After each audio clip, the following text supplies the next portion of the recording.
Let's knit a thing. Oh, hi.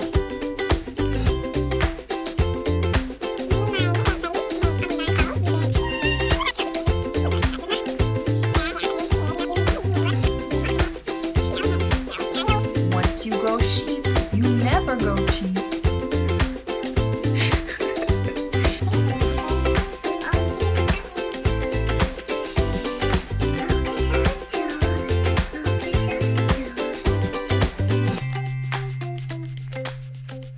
Oh, hi!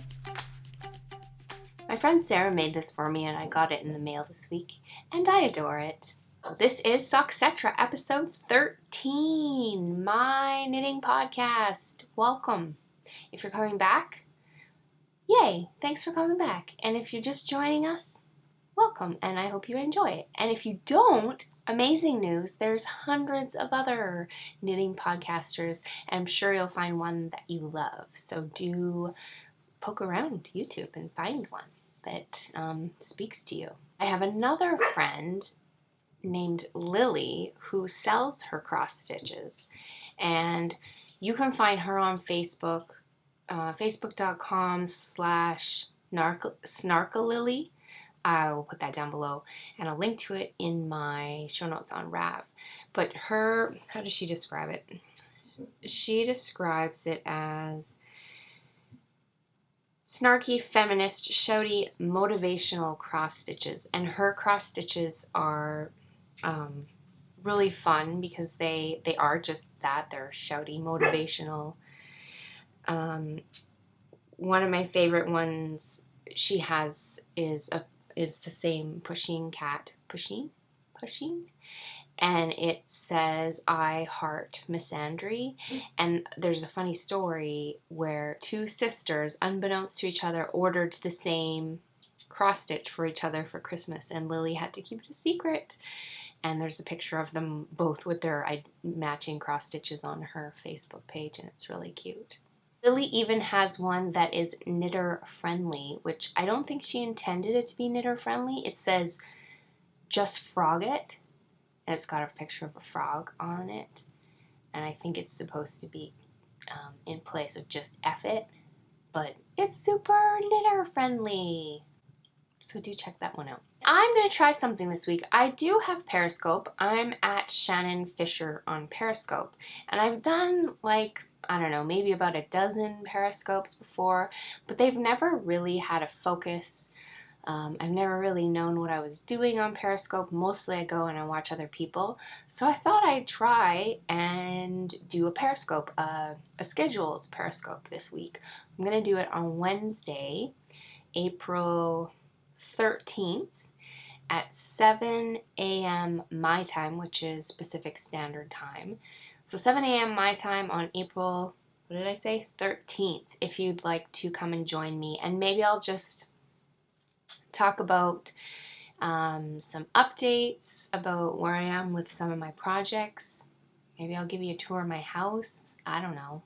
Who knows what I'll do? What will come of it? Maybe we'll just hole up in my office and chat, and I can finally interact with some of you if you come in and check it out. So do that. April 13th, 7 a.m. Pacific Standard Time. See you on Periscope. So let's get right to the KAL. Our KAL is over. Our KAL ended. I officially closed and locked the KAL FO thread today, in case anyone needed a couple extra days. We had, how many did we have? We had 30 entries, which is about 29 more than I thought we'd have. So that's really fun. Some really beautiful work in there. I'm so impressed by the risks that people took and how much they got into it. And it was just really fun for me to see, because there were some newbies in there who were like new to color work, and some people who've done it lots. So it was neat to talk about it and see what kinds of strategies people use and what kind of patterns exist that I had no idea exist. So this morning I did random number generator and I chose a winner, and this is the You're not going to be able to see it really. But this is the pack. So in this pack, my friend Aoife, hi Aoife and Dan, my friend Aoife sent this yarn, and it is, maybe I'll just take some of this stuff out of here. So this yarn is Ultra Alpaca Fine by Barocco. And I think this is a numbered colorway, color 1282. It's kind of like a maroony mauve. I don't know, I'm not very good at color recognition. And it's really soft and nice. So Aoife sent that, but she also sent you guys about, how many are there? 1, 2, 3, 4, about 5 minis from things that she's made, and she knew what they all were, so she labeled them, which is so nice. So I'm going to probably throw in a couple of minis from stuff that I've knit in here as well, because I'm starting to get a collection. And then Aoife even wrote you a card, which is so nice.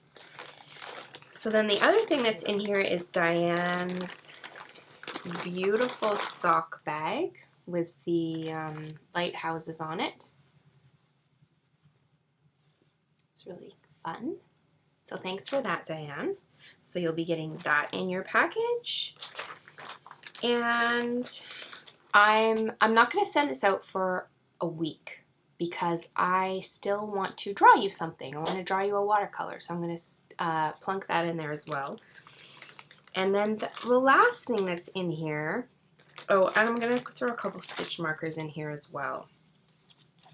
But the last thing in it that's in here is from Nikki, and she's at Nikki Slip on Instagram and Rav.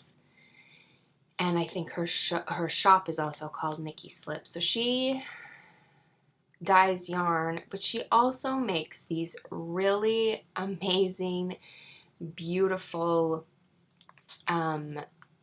lavender sachets. And this, I want to read you the note that she sent with them because they're so cool. And if you have been looking for some lavender, or for some sachets for your, the light is kind of hitting it weird. I think I have one in one of my project bags, so I'll show you a better picture of that later. If you've been looking for some sachets, check out Nikki's shop because the detail and love that she puts into these makes me want to buy all of her sachets. So she did. She sent me this really beautiful note. And then here's what she says. As you can see by my packaging, I try to reuse as much as I can. So my package came in this Walmart envelope with reused everything. Everything was reused, which is so cool. What have I included in this package? Clear plastic from a sofa delivered 4 years ago, an envelope from photos, various cardboard boxes, vintage thrifted ribbons and labels. And I sew everything closed to cut down on tape. So you can see here that she sewed, so this is the plastic that she's talking about, and she sewed it shut with just a zigzag stitch. As for the sachets themselves, I make them from sewing scraps. My mom and I both sew, so I keep all of the offcuts and make the sachets. There are pieces in there from outfits we've made to wear to my brother's wedding, dresses my mom has sewn, dozens for her first grandchild, lots of flannel pajamas, a few shirts I haven't finished sewing, some fabric my great aunt gave me to sew, a blouse for her, leftovers from making my knitting tote, bits from a few of my favorite wardrobe items, red scarf with cats on it, and a big blue floral travel blanket, white and blue striped tunic blouse that I wore on my last trip to Korea. They're filled with organic French lavender and will last a good while. They can be refreshed for quite a while longer by pinching a few times to crush the lavender and release more of the scent, and even by just adding a couple drops of lavender essential oil to the back. in which case they would last indefinitely. So as you can see, these sachets are actually full of stories, and I put a lot of myself into them. They're not the main product in my shop, but I just love them, and all the purposeful, practical reuse of scraps is cool, and I want to make more of them. So I'm on a mission to make project bag sachets a thing. So I think you are succeeding there, Nikki, because these are spectacular, and I want the world to know about them because they're so awesome. So yeah, if you're in the market for lavender sachets, definitely check out her shop. And my lucky winner will be getting 3 of them in their package today. So who's my lucky winner? I was really excited to draw this name because I actually follow her on Instagram and we've chatted a teeny tiny bit. And so out of 30 entries, number 28 was the random number that was drawn on Random Number Generator. And it's Steph Stryker, which is Steffi from Germany. So congratulations, Steph. I will send that out hopefully sometime next weekend. So has to get all the way to Germany, so you probably won't get it for a while, but it'll be really fun when you do. And then, because I had 2 patterns gifted to me, Mina's Le Moelleux shawl, her squishy shawl, and I think I forgot to tell you that Marsha from Stitch and Twitch and Stitch, I always get their podcast name wrong, but it's Marsha of Marsha and Scylla from the podcast, gifted me and you, one of you, her schmancy shawl. So for Mina's shawl, I drew out of the chatter thread. There was 233 comments in the chatter thread, so thanks for participating and chatting so much, you guys. It was really fun. I drew number 227, which is pearls and lace on what do you call that thing that we're all on? Rav. And she's also Pearls and Lace on Instagram. And that's Michelle, and she's from BC. I drew 2 BC people. So you get Mina's squishy shawl. I will send your name to Mina, and she'll gift that to you, Michelle. So congrats. And then number 102 was drawn, and that's E. Garnier, which is Elise, and she's a fellow podcaster from My 2 Tips, and she's right here in my neighborhood. We've never met in person, but I believe that we will someday, hopefully soon. So you get ooh, there's so many sh sounds. You get Marsha's schmancy shawl. So congrats, Elise. It's a beautiful lace shawl, which I have too, and I haven't ever knit any lace in my life. So if you wanted to do that together, I would be totally willing to take that on with you as like a 2-person KAL or whatever. That would be fun. So let me know.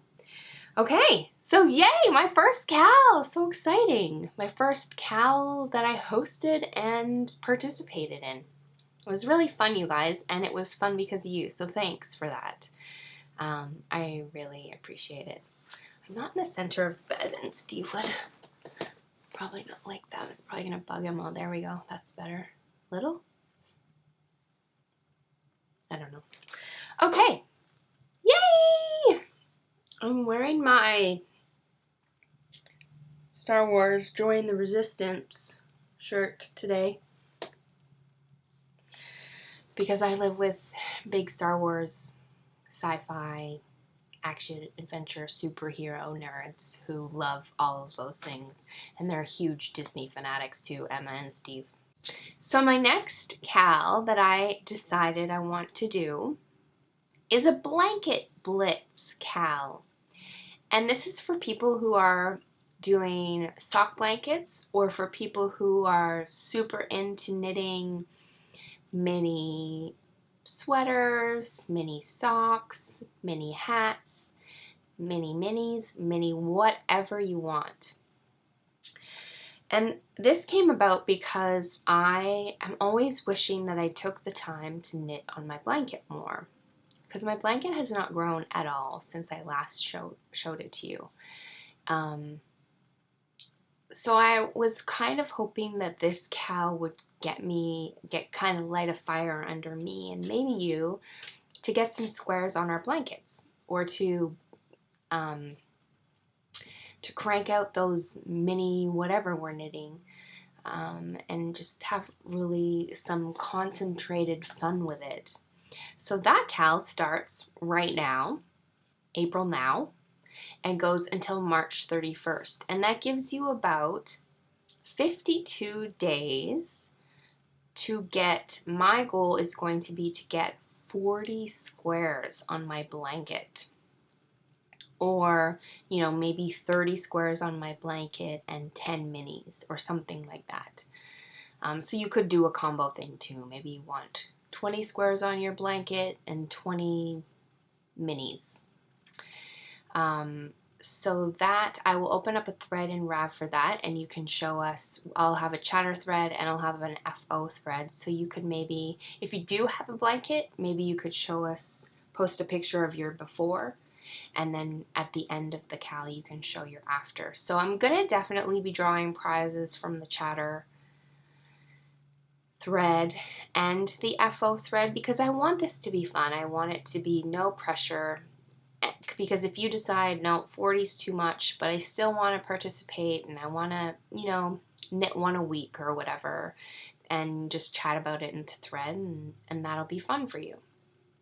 And then the FOs will be for people who have done 40 squares or 20 squares and 20 minis, or however you want to make that happen.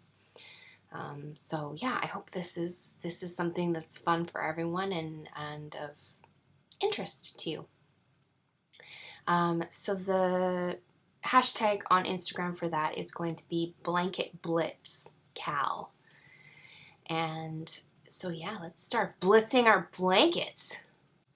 This brings us to Showdation! And just a reminder that this section is just about the ways that I'm growing into a better human, or hoping to, or trying to grow into a better human, and attempting to bring you along with me if you're interested. So yeah, just things I'm learning about how to be less of a dick, basically. So this week, I chose actually 2 articles, and they're about literacy privilege. And the reason I chose those is because I see so many podcasters talking about, how do you pronounce this? How do you say that? What's the right way to say that? Oh no, I'm saying it wrong. And skayne is one that comes up a lot. I used to pronounce skayne as skeen because that's how it looked phonetically to me, and I never knew if I was saying it right, and it turns out that I wasn't. I went to dictionary.com, and there's a little speaker button that you can get it to play any word that you want. So I played skayne, and it's pronounced skayne. But everyone's pronouncing it differently. And I think on a recent episode of someone's podcast that I was watching, they had a chat about how to pronounce it. And someone in the comments was like, you ladies are pronouncing it right. So many other podcasters are pronouncing it wrong. And when they do, it makes my ears bleed. And I just thought, man, we can be such jerks to each other. And why are we like that? And then I remembered how I used to be a jerk about pronunciation and literacy and spelling and grammar. Those people who brag that they're grammar snobs, grammar Nazis, which is problematic on so many levels. But we all start somewhere, right? And hopefully when we learn, we do better. This first article I'm going to read you an excerpt from, and it is called Literacy Privilege, How I Learned to Check Mine Instead of Making Fun of People's Grammar on the Internet. And it's written by a woman named Chandra, and I couldn't find her last name because it's a blog.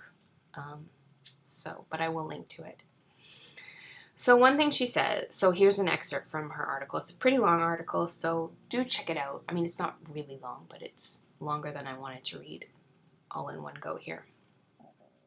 For one thing, the idea that there is only one right way of doing English and everyone else is doing it wrong is inherently flawed. And by flawed, I mean illogical, elitist, and even oppressive. Judgments about what counts as right, good, and correct in writing and grammar always align with characteristics of the dialects spoken by privileged, mostly white, mostly wealthy people.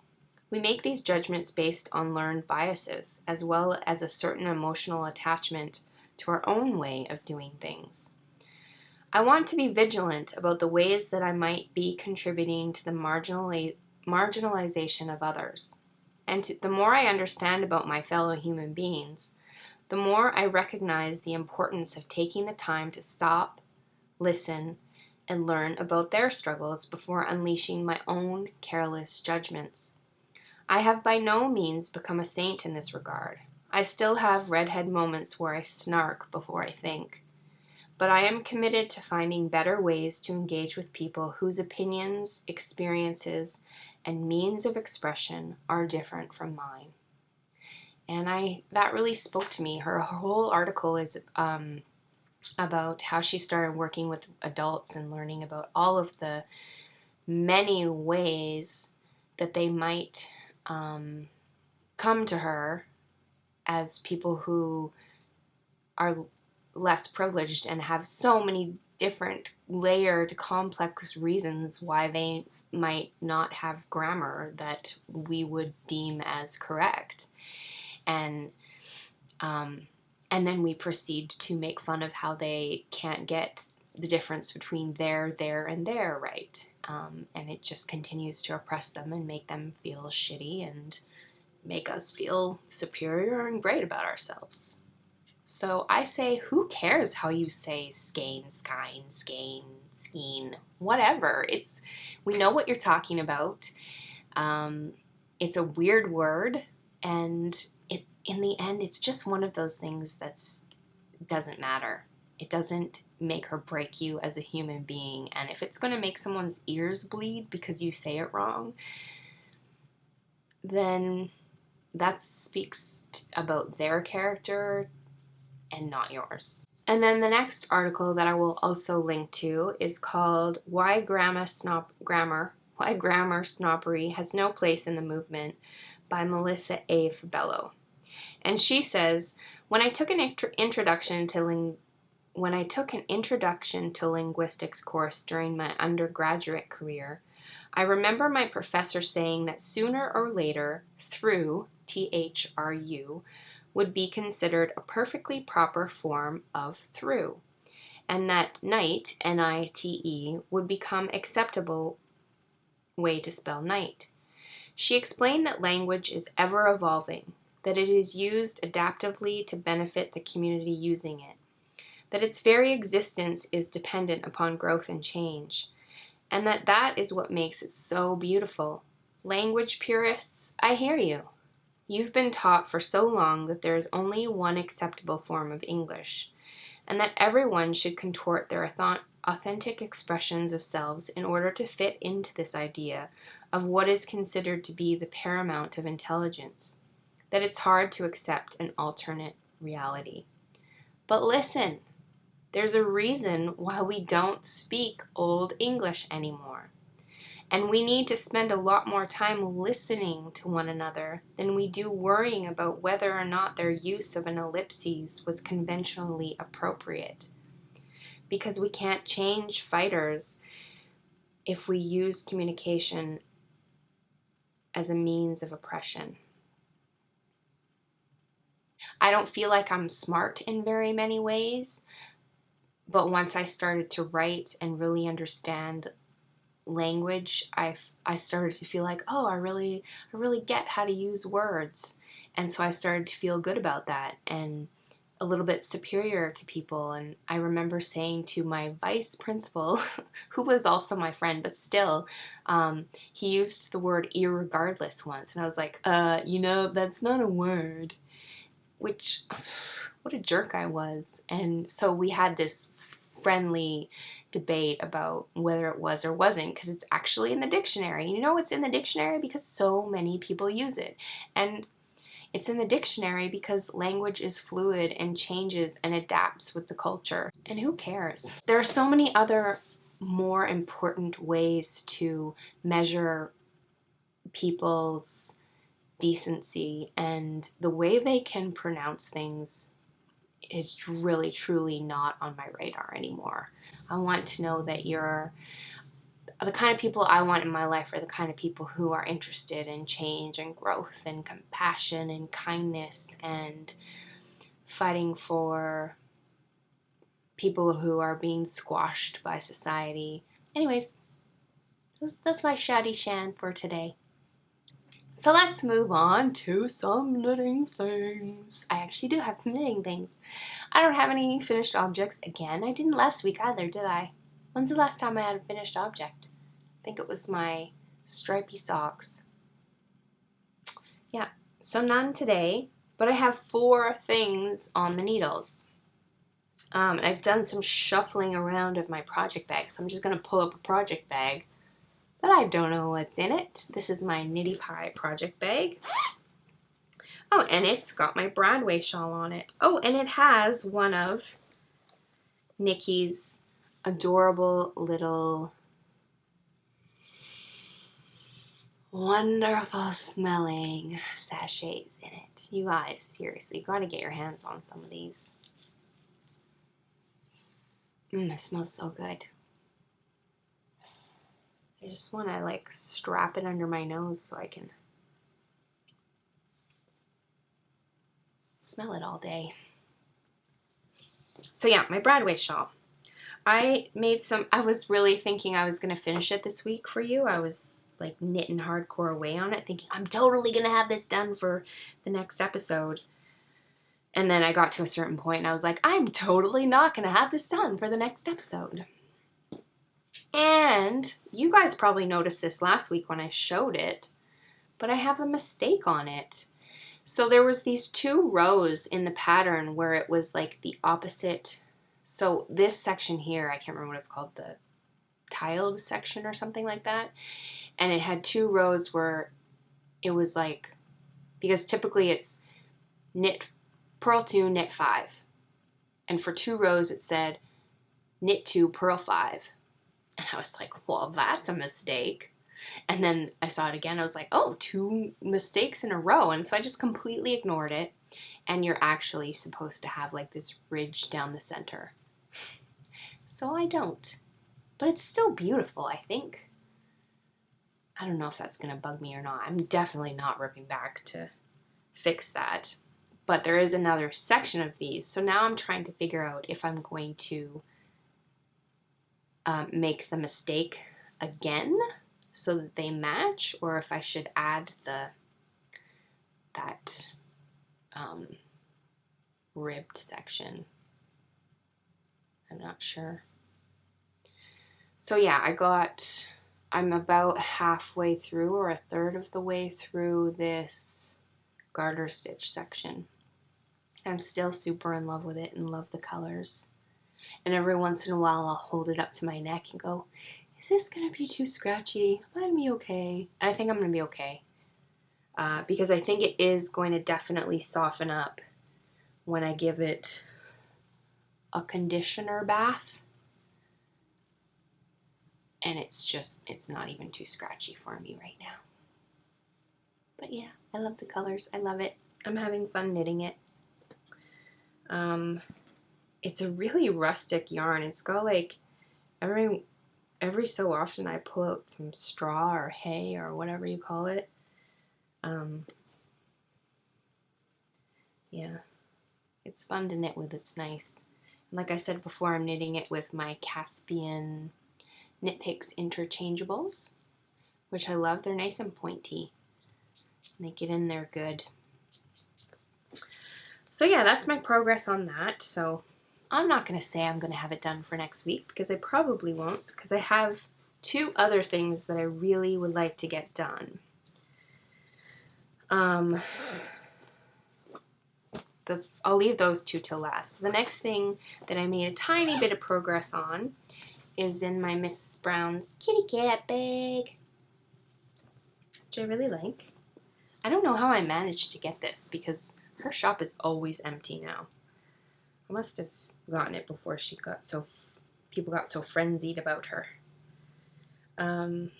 So this is my breathing space shawl, and I just made a little bit more progress with this striping, but not tons. I didn't knit on it much. It's really enjoyable knit. I highly recommend this sweater. I'm very much enjoying it, and I can't wait to finish it. But like I said, I just had a couple other things come up. So the first one, I didn't really make much progress on these Fine and Dandy socks. I talked about them quite a bit last week. I think I've got maybe 2 more rows of flowers done, 2 more flower sections done. And I need breaks from these because they are so detailed and finicky. The pattern, what I didn't say last week about the pattern is that Jess's pattern is very clear and easy to understand.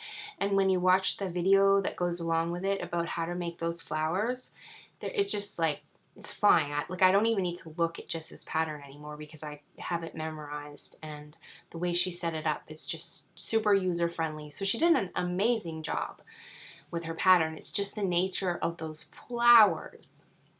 You have to know yourself. You have to know if you can handle that fiddliness, and if you can't, then these socks probably aren't for you. But even if you think you can't, I would maybe give them a try, because I would have guessed that I would not have loved these at all. And I'm actually enjoying them now that I've got sort of the rhythm of it. Dog trying to get in. More than I thought I would. So definitely give the Fine and Dandies a try. And take a look at the Fine and Dandy KAL hashtag, because it'll give you ideas for the kinds of yarn you want to use. Jess's original pattern is just a solid color, which is beautiful. But when you use those variegated colors, it really pulls out the nature of how you knit the flowers, really pulls out and highlights those different colors in your pattern. So take a look so you know what you really want to use, and maybe what yarns you have would work really great for those socks. And then the last thing on my needles is in my Nancy bag, made by Nancy. Her little tag is so cute, just a heart. And Nancy. Nancy with an I. Hi, Nancy. I have now, last week I had my sweater in here, I think, and now I have Mina's yet to be released pattern, and this pattern is called, oh my goodness, the Bluebells shawl, I think. No, that doesn't sound right. What is it, you guys? Budding Bluebells. That's what this is called. So she asked me last week, I think, if I'd be willing to be one of her test knitters. And I was like, I've never been a test knitter before. So I said yes immediately. And this yarn is from Smith & You. It's by a woman named Marianne, and she lives local to me, as in the Okanagan. I think it's Kamloops.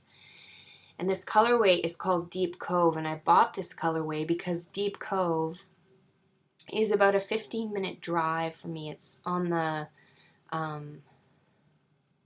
east side of North Vancouver. And it's this gorgeous, gorgeous place. And I want to take all of you there. It's so beautiful there. I love going there. I love going there for a big hike and then just some people watching, and then Honey's Donuts, which has the most delicious donuts you will ever taste. So this colorway is called Deep Cove. And I typically actually don't really love variegated yarns. I don't know why, but I'm just not really drawn to them. But the way this is knitting up is, it is actually making me want a sweater out of this colorway. So yeah, this is Mina's shawl, Budding Bluebells shawl. And so this, it's going to be, the body is going to be all this color. And then I got this for the edging.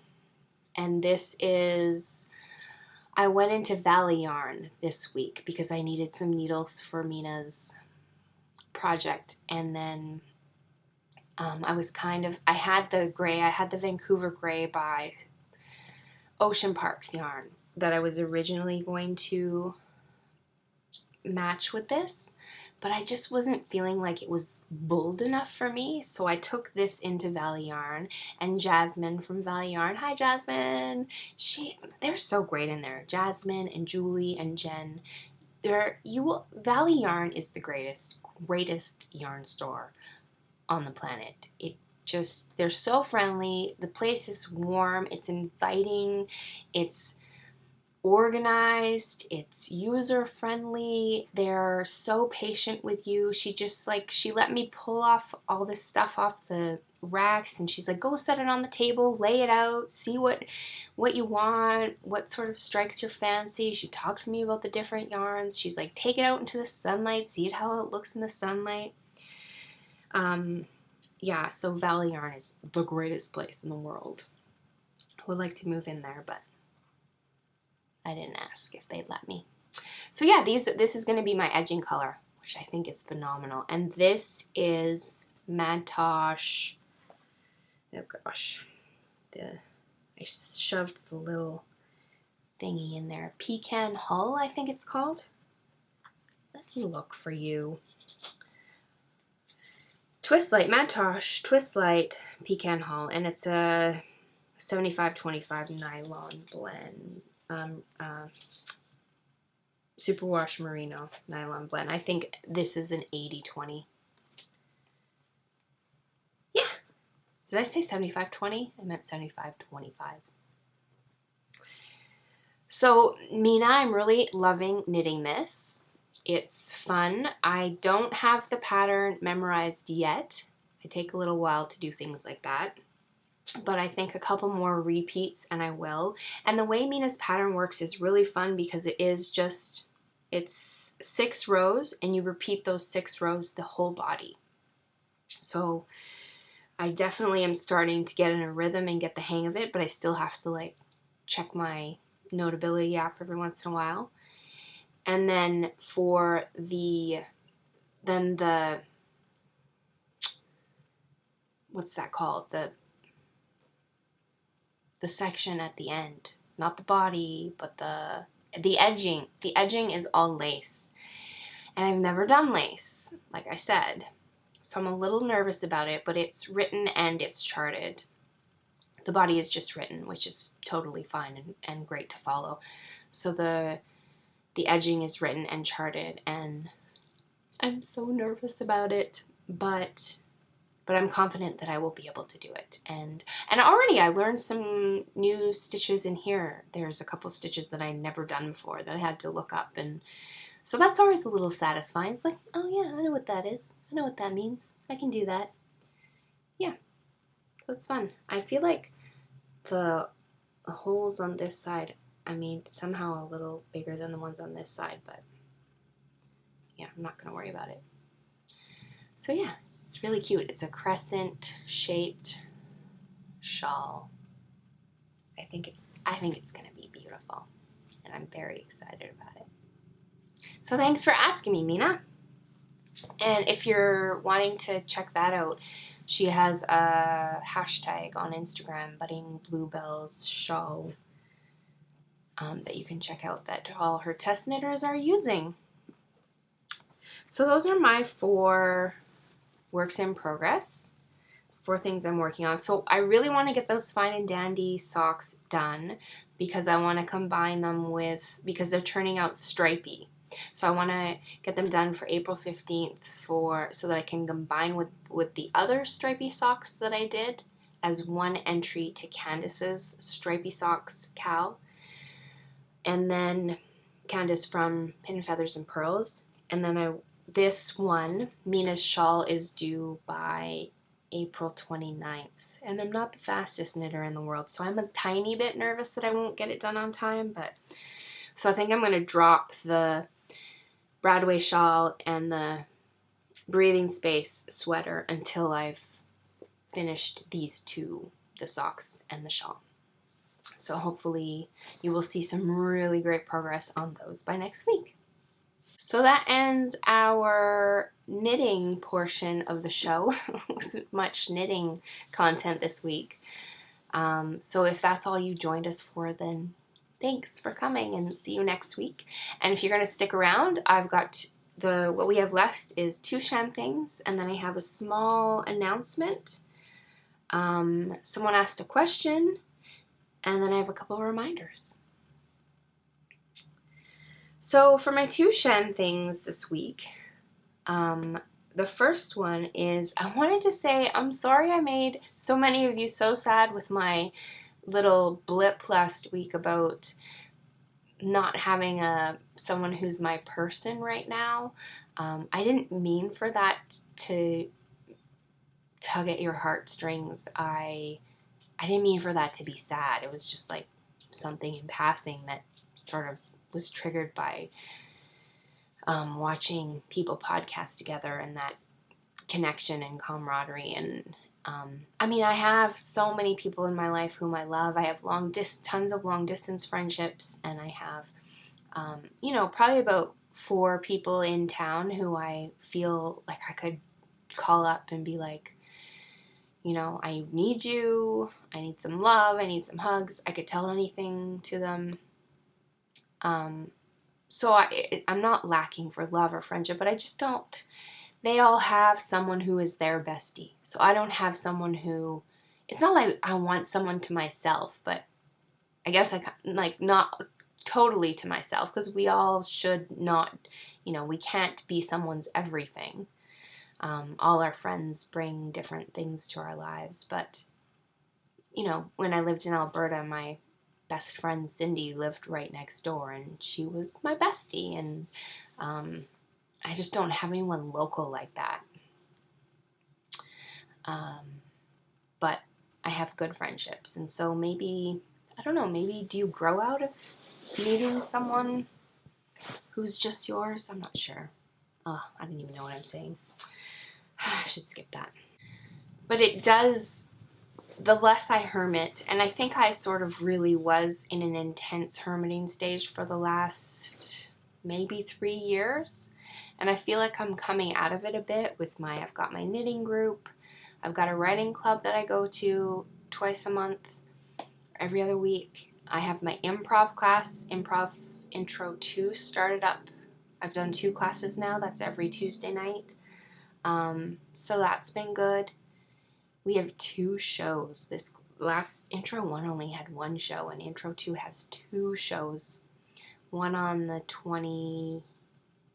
21st and one on May 11th. Oh, nerve-wracking.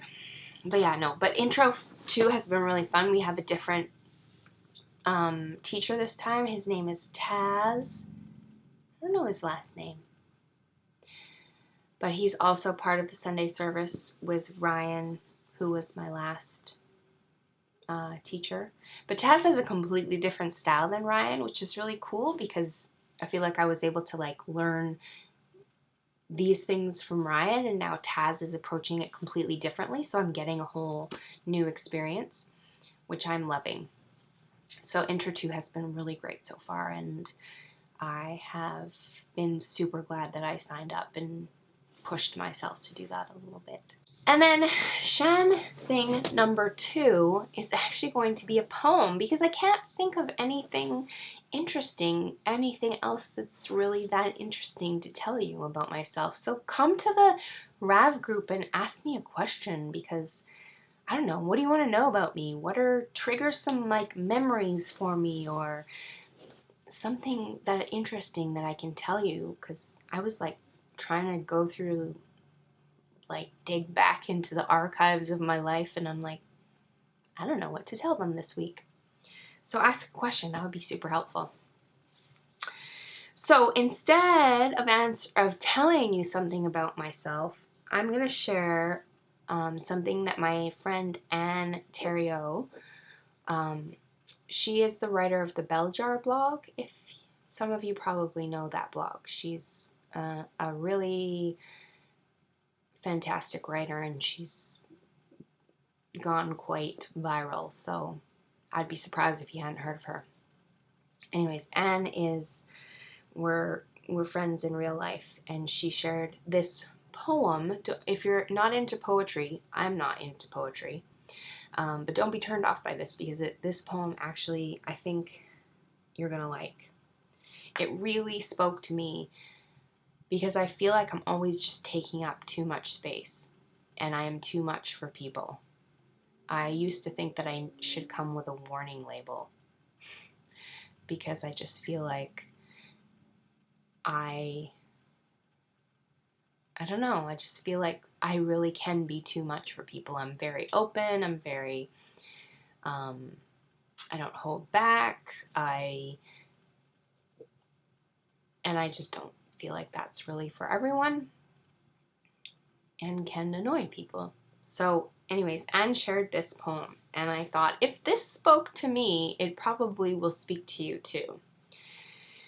So this poem is by, who's it by? Tyler Ford, and it's called Too Much. Do you remember the first time you were called annoying?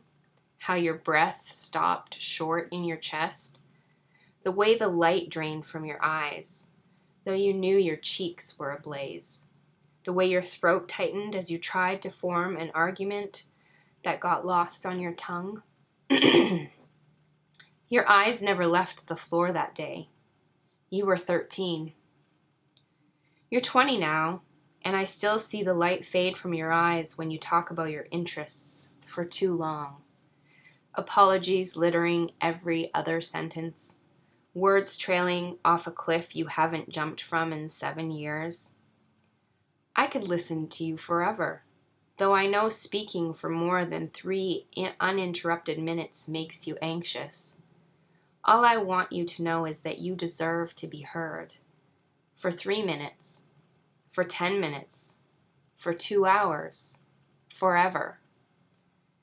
There will be people who cannot handle your grace, your beauty, your wisdom, your heart, mostly because they can't handle their own.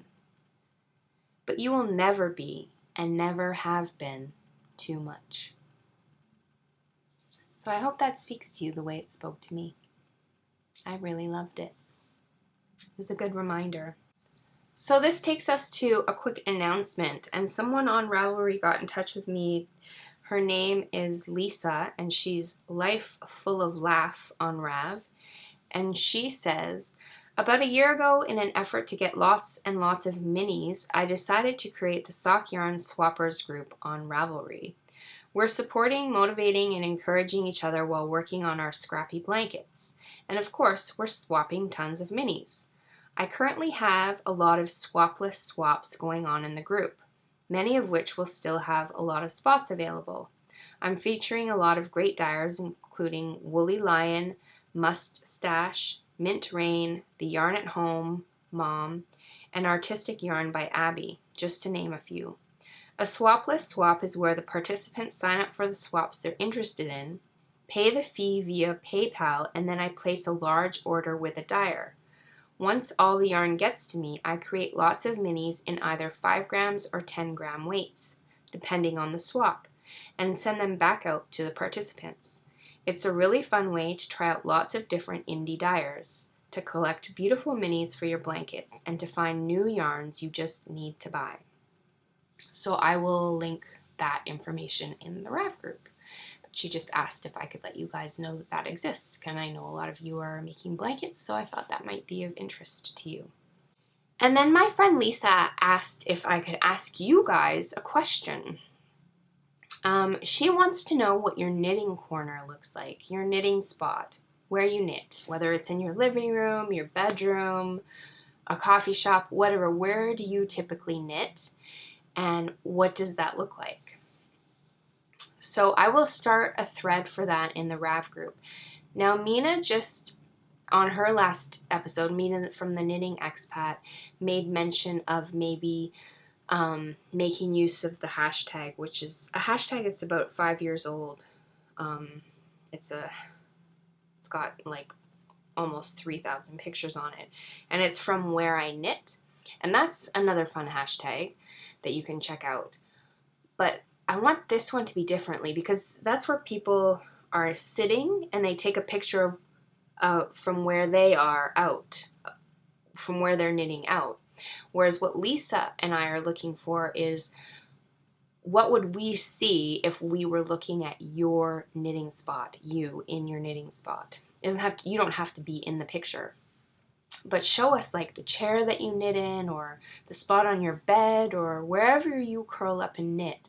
And we're specifically looking for like what's around you. Do you have like a little basket you like throw your knitting into when you're done? Do you have a little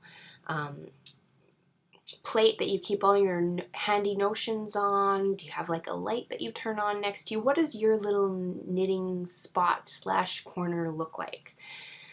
So I will open up a thread for that, and if you want to share a picture on Rav, you can, but you can also, if you take a picture of that for Instagram, hashtag that with my knitting spot, so that, because Lisa is actually redecorating her house and she's trying to get ideas for a little corner she can set up for doing all her knitting and her crafty stuff. So she's really interested to see how people have themselves set up, which I thought was a great idea. Just a couple of reminders. So join the Rav group if you haven't. Come, and in the Rav group you can ask me a question. I'm low, please. I could use some more questions.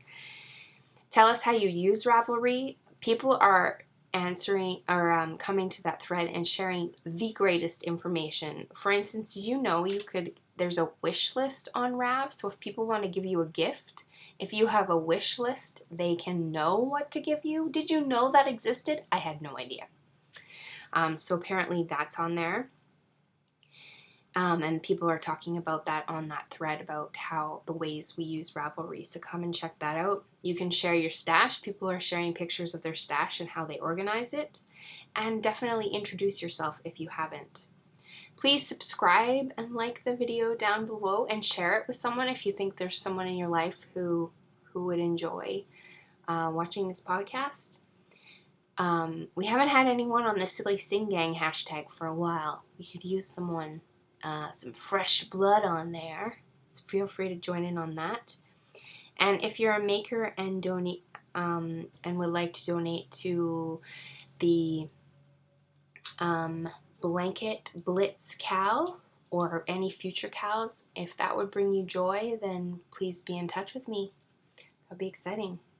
That's it. That's our show for today, guys. Thanks so much for joining, and I love spending time with you every week, and I hope you like being here too. Big love and squishy hugs.